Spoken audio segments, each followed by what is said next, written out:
Se você nunca se sentou em uma sala onde um estranho em uma toga preta segura todo o futuro da sua linhagem em suas mãos, reze para nunca fazer isso. É um tipo específico de sufocamento. O único som era o clique rítmico e arrogante de uma caneta esferográfica dourada contra uma mesa de mogno. Clique. Clique. Clique. Marcus descansou suas grandes mãos calejadas na mesa de defesa. Ele as manteve planas, palmas para baixo, tentando conter os tremores que habitavam seus dedos. Olhou para suas articulações, cicatrizadas de anos apertando parafusos e soldando aço. A pele mais escura do que o carvalho polido abaixo delas. Ele não olhou para cima. Não olhou para o juiz. E certamente não olhou para o homem no terno de carvão de $3.000 que estava atualmente dissecando sua vida como se fosse um experimento de biologia. Meritíssimo. A voz era suave, culta e impregnada de um veneno tão sutil que quase soava como preocupação. Não estamos sugerindo que o Sr. Vance seja um homem mau. Estamos simplesmente sugerindo que o amor, infelizmente, não paga por aulas particulares.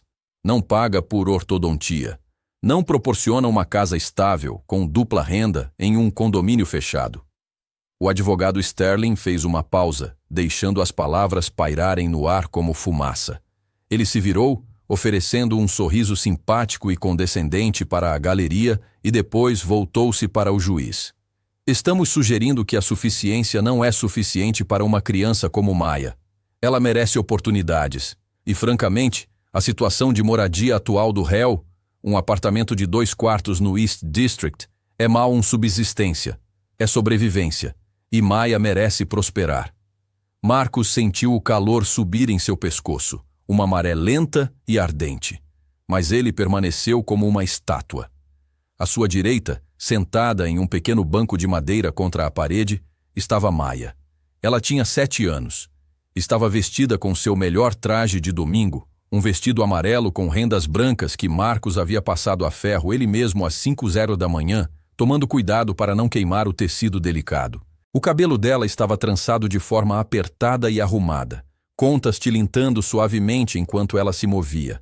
Ela estava olhando para seus sapatos. Ela sabia, com a aterrorizante intuição de uma criança, que o homem de terno estava usando palavras grandes para levá-la embora. Marcus respirou pelo nariz, soltou pelo nariz. Controle, ele se disse. Não dê a eles o homem negro e bravo que estão pintando você para ser. Seja a pedra. A mulher sentada ao lado do advogado Sterling se mexeu em seu assento. Helena, sua ex-esposa. Ela parecia linda, claro. Ela sempre parecia. O cabelo dela estava profissionalmente escovado, sua maquiagem impecável, seu terno de uma suave cor creme que gritava riqueza. Ela também não olhou para Marcus.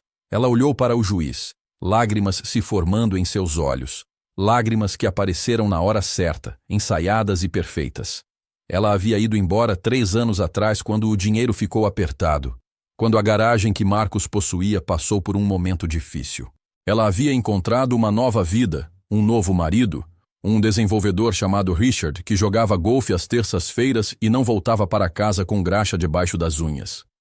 Agora eles queriam Maya. Não porque precisassem dela, suspeitava Marcus, mas porque ela era o acessório final para completar o retrato perfeito da família deles. Sr. Sterling, disse a juíza Holloway, olhando por cima da borda de seus óculos. Ela era uma mulher severa, cansada de disputas domésticas, seu rosto um mapa de paciência desgastada. Vá direto ao ponto. Você está pedindo a custódia física total com base em disparidade financeira? Com base na estabilidade meritíssima, corrigiu Sterling suavemente. E negligência. A palavra atingiu a sala como um golpe físico. A cabeça de Marcus se ergueu. Isso era novo. Eles tinham discutido sobre dinheiro. Tinham discutido sobre distritos escolares. Mas negligência? Explique, disse a juíza, sua caneta pairando sobre seu bloco de notas. Sterling caminhou em direção ao banco, seus sapatos não fazendo som algum no carpete. Ele parecia um tubarão deslizando pela água profunda. Temos evidências, meritíssimo, de que o Sr. Vance está frequentemente ausente durante horas críticas. Ele trabalha turnos erráticos. Ele deixa a criança sem supervisão. E o mais condenatório, ele não forneceu atenção médica adequada quando necessário. Temos uma linha do tempo que mostra um padrão de descuido. Sterling voltou para sua mesa e pegou um grosso fichário encadernado em couro. Ele o deixou na bancada do juiz com um pesado estrondo. 14 de outubro, anunciou Sterling. A criança Maya sofreu um grave ataque de asma. De acordo com nossos registros, o Sr. Vance não a levou ao pronto-socorro até 4 horas após o início dos sintomas. 4 horas, meritíssimo. Em uma crise respiratória, isso é uma eternidade. Isso não é pobreza. Isso é negligência. Um murmúrio percorreu as poucas pessoas no fundo do tribunal. Marcos piscou. 14 de outubro. Ele sentiu a memória invadi-lo. A chuva. O pânico.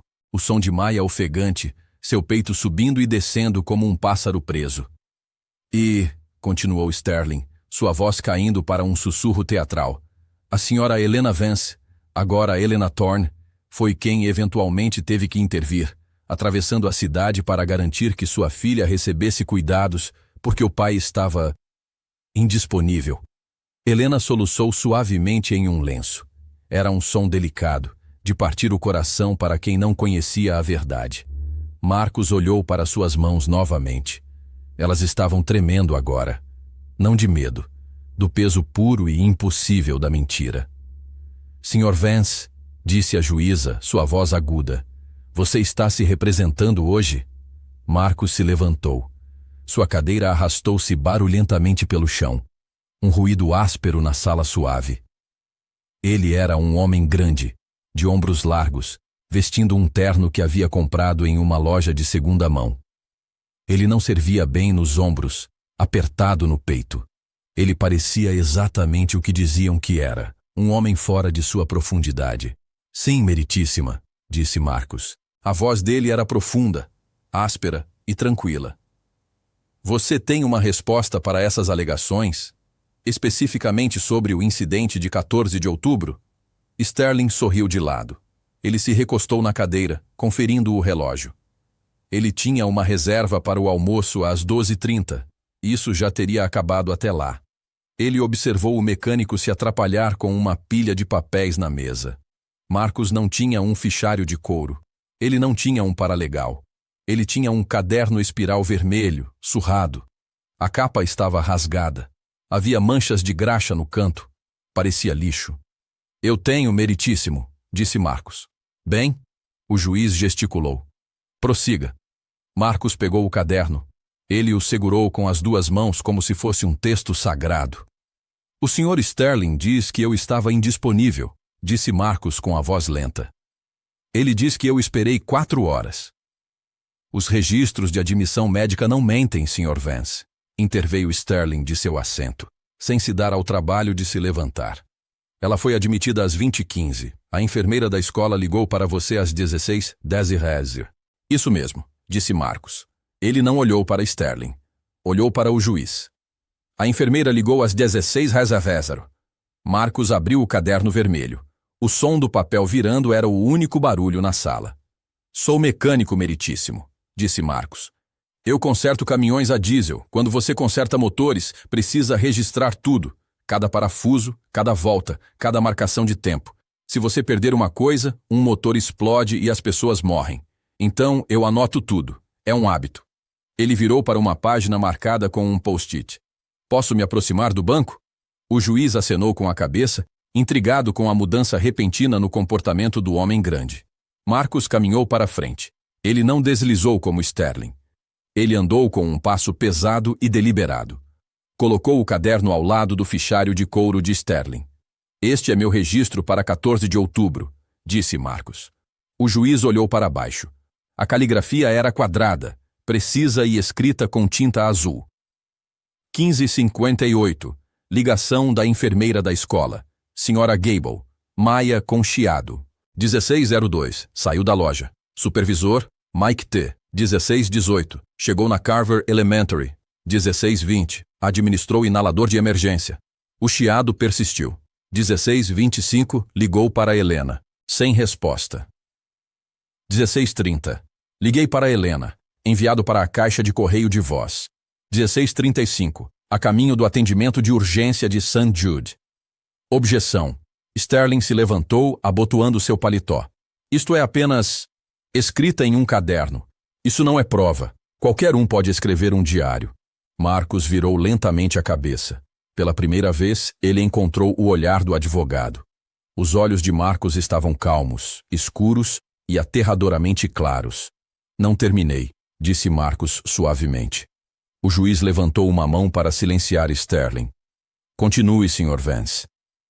Marcus pegou um envelope manila que havia trazido consigo. Ele puxou um monte de papéis grampeados.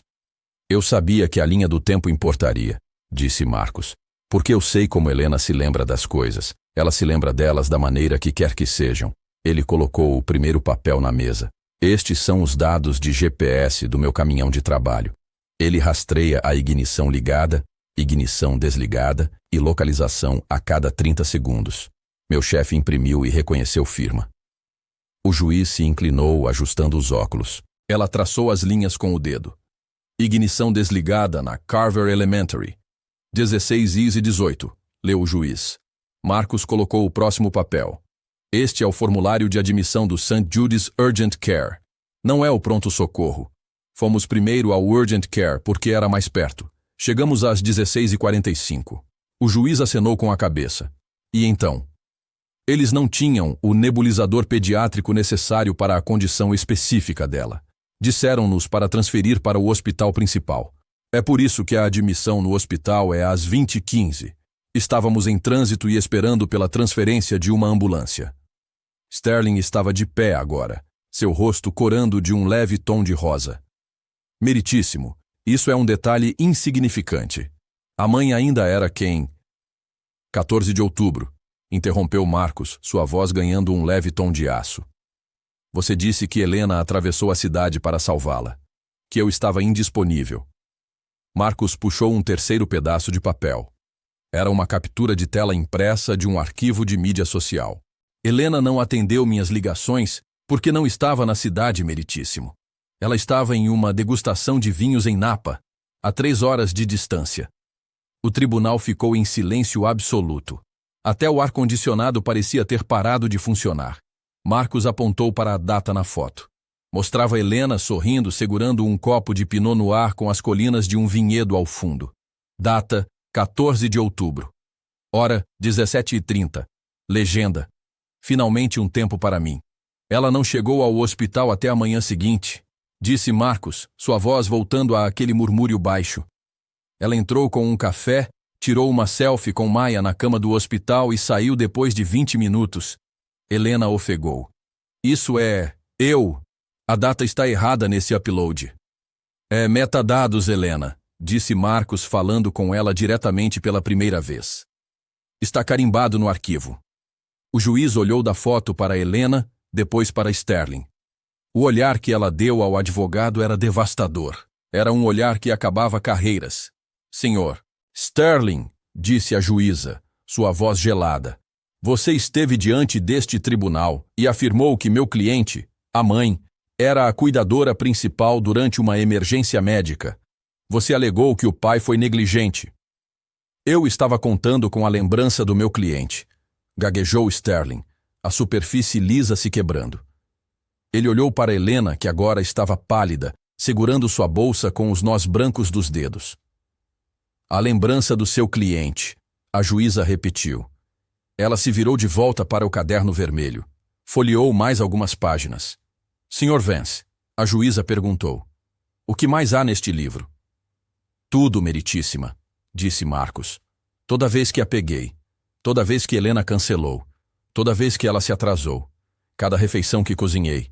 Cada reunião de pais e professores que participei sozinho.